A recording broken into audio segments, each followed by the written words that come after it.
Panahabon kan pirang Jovenes sa Daet Camarines Norte nakuananin video. Mga kagibukan krimen pigtutukdong nasa likod kan iba pang nairehistrong panahabon sa lugar. Uyan report ni Don Jimenez. Mantang nagtuturog ang mga residente kan Barangay 1 Daet Camarines Norte sibutman sa saindang iligal na aktibidad, ang grupo kan mga kaakian na ini sa lugar. Pasado alas 3 din maagahon, may hiling sa video na kuakan sarong persona na nag-aarkila sa sarong apartment sa lugar, ang grupo kan mga menor de edad.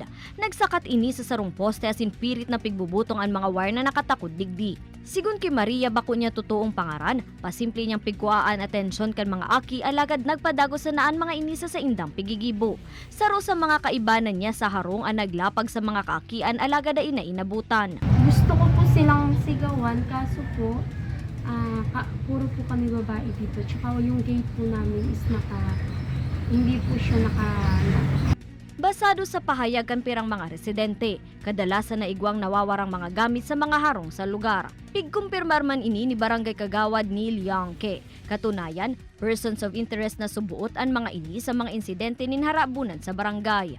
Ini-encourage namin kayo na maglakas ng loob na gumawa ng parte nila kasi especially nandun sa malapit sa kanila. Meron kami ritong hotline naman na pwede niyong matawagan. Sa ngunyan, mas papahiguton pa kan mga otoridad ang seguridad sa saindang lugar, tanganing malikayan na ang mga siring na insidente. Ini si Don Jimenez, Balitang Bicolandia.